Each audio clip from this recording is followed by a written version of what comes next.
Alkenes में पहला स्टामार्क है नॉमिनल। हमने स्ट्रक्चरल आइसोमरिज्म के बारे में जाना और उसमें दूसरे पॉइंट में ज्योमेट्रिकल आइसोमरिज्म के बारे में जाना। ज्योमेट्रिकल आइसोमर्स कैसा आइसोमर्स का प्रकार है? स्टीरियो आइसोमर का।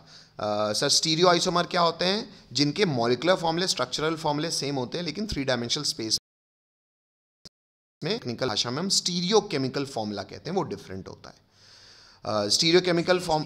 हाँ जी बोल बेटा। सर कनिका की मीटिंग कनेक्ट नहीं हो रही, उसने मेरे को अभी कॉल किया। हाँ बेटा वो तो ग्रुप में था, उसको बोलो ना रिकनेक्ट करे। अच्छा चलो। हाँ मैंने बोला है उसको, तो वो बोल रही है कि आप एक बार एंटर कर लीजिए उसको। नहीं तो अल्कीन्स में स्टीरियो आइसोमर्स मैंने बोल दिया क्या होते हैं, जिनका मॉलिक्यूलर फॉर्मूला सेम होता है, स्ट्रक्चर फॉर्मूला सेम होता है, पर 3 डायमेंशनल स्पेस में ओरिएंटेशन अलग अलग होती है, उसे कहते हैं स्टीरियो आइसोमर। अब स्टीरियो आइसोमर भी 2 प्रकार के होते हैं, एक होते हैं कन्फिगरेशनल, एक होते हैं कन्फर्मेशनल। कन्फिगरेशनल मतलब जो एक्चुअली नेचर में अलग अलग 3 डायमेंशनल स्पेस अक्वायर करके एग्जिस्ट करते हैं। और दूसरा क्या होता है? कन्फर्मेशनल।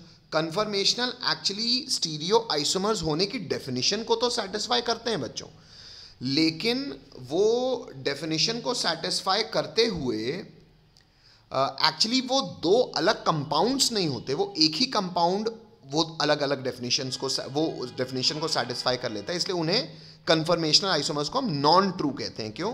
क्योंकि वो अलग अलग कंपाउंड्स नहीं है, वरना तो एक्चुअली नेचर में स्टीरियो आइसोमर्स भी अलग अलग पाए जाते हैं।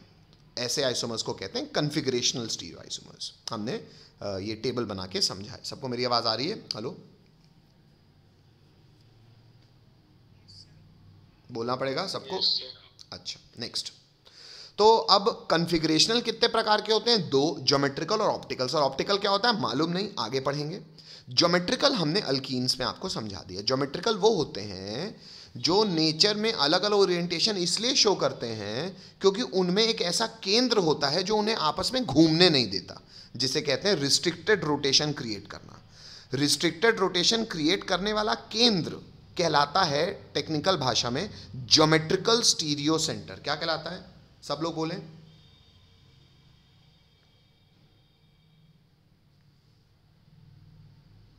क्या कहलाता है? Geometrical stereo centre. अच्छा, तो ये जो ज्योमेट्रिकल स्टीरियो सेंटर होता है बच्चों, ये हो तो बहुत सकते हैं, लेकिन हमें जो पता होना चाहिए अपने जेई लेवल तक, मेंस लेवल तक की बात है, नीट लेवल तक की बात के लिए, एडवांस देखोगे तो और ज्योमेट्रिकल स्टीरियो सेंटर मिलेंगे आपको, पर आपका काम इतने में चल जाएगा। One of the famous example of geometrical stereo centre, यानी कि कैसा केंद्र जो रोटेशन को रिस्ट्रिक्ट कर सके, वो एक अल्कीन होता है। और क्यों होता है? क्योंकि पाई क्लाउड कार्बन को बांध देते हैं, रोटेट नहीं करने देते। तो जो ऊपर रहता है ऊपर रहेगा, जो नीचे रहेगा वो नीचे ही रहेगा। अगर कंपाउंड को ओरिएंटेशन दूसरा चाहिए तो किसी दूसरे रूप में, मतलब वो कंपाउंड दूसरे स्वरूप में एग्जिस्ट करना पड़ेगा नेचर में, तभी ऐसा होगा। अच्छा, अब जियोमेट्रिकल आइसोमर्स में भी नॉमेनक्लेचर चलता है। अगर सिमिलर ग्रुप्स होते हैं सेम साइड तो उसे सिस कहते हैं, ऑपोजिट होते हैं तो ट्रांस कहते हैं। उसके बिना भी एक नॉमेनक्लेचर चलता है विच इज़ EZ, लेकिन वो जेई की बात है, तो मैंने अलग से वो भी समझाया हुआ है आपको, ठीक है। उसके बाद हमने ज्योमेट्रिकल आइसोमर्स की कुछ प्रॉपर्टीज़ के बारे में चर्चा की, और वो प्रॉपर्टीज़ भी हमने शायद लास्ट क्लास में समझ ली थी। अब हमको शायद प्रिपरेशन ऑफ अल्कीन से स्टार्ट करना है, ऐसा ही है बच्चों? हेलो बच्चों, अगला हमारा स्टामार्क है अल्कीन्स में, अल्कीन्स को बनाना।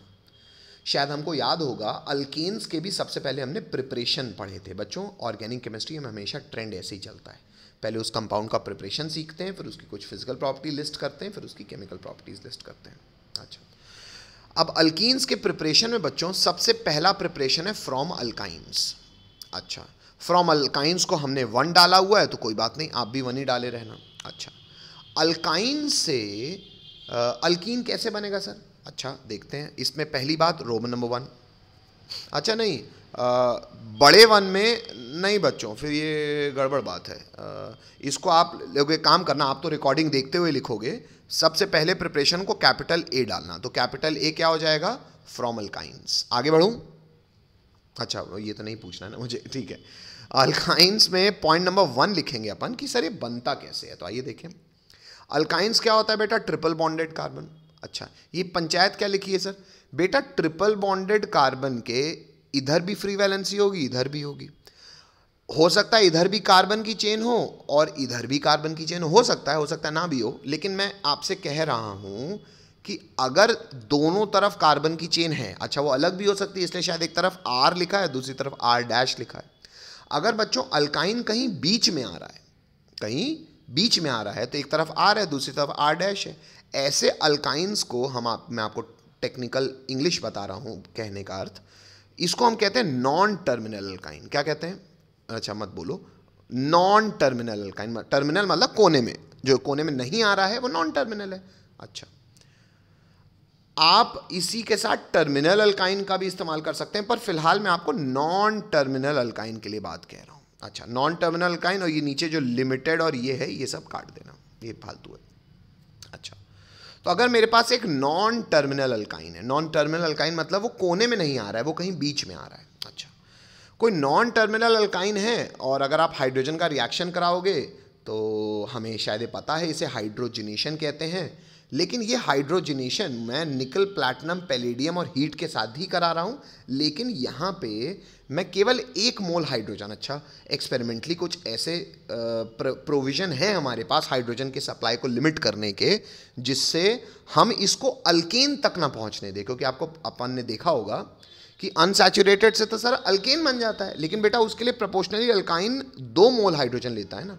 तो अगर आप एक्सपेरिमेंटली, प्रैक्टिकली हाइड्रोजन की सप्लाई को लिमिट कर दें, तरीके होते हैं पर आपको वो प्रैक्टिकल तरीके जानने की आवश्यकता नहीं है, आपको कॉमन सेंस होना चाहिए कि अगर हम हाइड्रोजन की सप्लाई को लिमिट कर दें, यानी कि इसके 1 मोल से इसका 1 मोल रिएक्ट कराएं, तो केवल 1 मोल H2 मतलब 2H, तो एक यहाँ लगेगा, एक यहाँ लगेगा। अगर ऐसा हुआ तो कहाँ पे रुक जाएगा रिएक्शन? अल्कीन में। हेलो, अब बोलना पड़ेगा। Yes sir. ठीक है, इंग्लिश उसी के लिए लिख रहा हूँ, पॉइंट नंबर 1 में ही आप लिखेंगे अल्काइंस ऑन, ये ऑन है, on partial reduction with hydrogen can form alkyne. Partial क्यों लिखा है? क्योंकि पूरा का पूरा हो गया तो अल्केन बन जाएगा सर, इसलिए शब्द पार्शियल जरूरी है। आगे बढ़ रहा हूँ मैं, नेक्स्ट। अब एक काम करना बच्चों, आप लोग नेक्स्ट, क्योंकि आप लोग जब लिखोगे तो रिकॉर्डिंग सामने रखते हुए लिखोगे, तो आप लोग इसको बनाओगे पॉइंट नंबर 2, सामने रखते हुए करोगे, आपको पता रहेगा, नोट्स भी आपके पास हैं। हाँ, लेकिन ये काम करने के लिए आपको 2 सिस्टम लगेंगे बेटा, एक सिस्टम में यूट्यूब चलता रहे और एक सिस्टम में आप नोट्स देखते रहो, ठीक है? ये ज़रूर करना है ना, या तो आपके पास लैपटॉप हो तभी बेटर है, मोबाइल में आप यूट्यूब चलाते रहो, आवाज़ आती रहेगी, और लैपटॉप बड़ी स्क्रीन होती है तो उसमें आपको डॉक्यूमेंट दिखता रहेगा, आप लिखते रहोगे, ठीक है? तो पॉइंट क्रमांक 2 क्या होगा बच्चों? पॉइंट क्रमांक 2 है पार्शियल रिडक्शन ऑफ अल्काइंस। अच्छा, ये तो सर हमने 1 में भी किया। नहीं बेटा, यहाँ पे हम हल्का सा फ़र्क कर रहे हैं। क्या फ़र्क कर रहे हो सर? बेटा यहाँ पे ना मैं आपसे बात कर रहा हूँ किसकी? मैं आपसे बात कर रहा हूँ उसके पार्शियल रिडक्शन होने के बाद जो अल्कीन बनता है, वो अल्कीन को मैं प्रिसाइसली सिस या ट्रांस बना रहा हूं। सर ऐसा प्रोविजन है? हाँ है। कैसे सर? देखो बेटा, अल्कीन कभी भी बनेगा, हम इतनी बात तो जानते हैं कि अगर कभी भी अल्कीन बन रहा है तो सर होता तो वो हमेशा ट्राइगोनल बाइपिरामिड, ट्राइगोनल प्लेनर है कार्बन के रिस्पेक्ट में। मतलब बेटा जो चीज़ मान लो ए यहाँ है और ये यहाँ है, तो ये हमेशा यही रहेगा। तो जो प्रोडक्ट बनता है, जो ऊपर मैंने प्रोडक्ट बनाया बच्चों, ऊपर प्रोडक्ट में मैंने नॉर्मली लिख दिया, मतलब ऐसे। अगर आप गौर करो बनने को, तो सर ये वाला अल्कीन भी R और R' H और H ऐसा भी बन सकता है, मतलब सिस भी बन सकता है। बनने को वो उल्टा यानी कि ट्रांस भी बन सकता है। क्या मैं यहां स्पेसिफिक हो रहा हूं क्या बना? नहीं हो रहा हूं, बोलना पड़ेगा नहीं। लेकिन हमारे पास कुछ रिएजेंट्स हैं, एक्चुअली कहना चाहिए कुछ कैटलिस्ट हैं। कैटलिस्ट क्या होते हैं? जिनके पास ये क्षमता होती है कि किसी रिएक्टेंट को कोई स्पेसिफिक प्रोडक्ट की ओर ही ले जाए। अच्छा, तो सर ये तो एक्सपेरिमेंट करके पता चलेगा। हाँ बेटा किया गया। सर तो ये तो याद भी रखना पड़ेगा। हाँ बेटा याद रखना पड़ेगा। अच्छा, कौन से ऐसे कैटलिस्ट हैं सर जो अल्काइंस जब अल्कीन बनते हैं तो उन्हें समझा देते हैं कि ये जैसे होता है ना भाई, बीच में आप एक कैटलिस्ट यानी कि एक हवलदार खड़ा कर दो ट्रैफिक पुलिस का, वो हवलदार अगर मजबूत आदमी है या नहीं भी है तो भाई पर्ची काट देगा वो, क्या तो लगभग दुनिया तो डर ही जाएगी भैया, अगर वो कह रहा है यहाँ जाओ तो हम यहीं जाएंगे। तो कैटलिस्ट कुछ ऐसा ही सेलेक्टिविटी का काम करते हैं। अच्छा, वो कैटलिस्ट कौन है अभी मैं आपको बताऊंगा, पर पहले ये समझ लीजिए कि अल्काइन का पार्शियल रिडक्शन करा के हमारे पास कुछ कैटलिस्ट की मदद से ये टूल है कि हम अल्काइन जब अल्कीन बने तो अल्कीन को हम डायरेक्ट कर दें कि नरे अल्कीन तो किस रूप में बनना, सिस रूप में, नरे अल्कीन तो किस रूप में बनना, ट्रांस रूप में। सिस मतलब समझ में आ रहा होगा आपको, यहाँ पे आर और आर डैश तो सिमिलर ग्रुप नहीं है, पर अगर आप रिडक्शन कर रहे हो तो एक तरफ एच लगेगा तो दूसरी तरफ भी एच लगेगा। यहाँ बच्चे ने सी लिखा हुआ है, आप जब ये नोट्स को देखते हुए रिकॉर्डिंग को देखते हुए करोगे तो आप समझ जाओगे। बात समझ में आ रही है? अब बोलना पड़ेगा, एक सेकंड रुकिएगा बच्चों।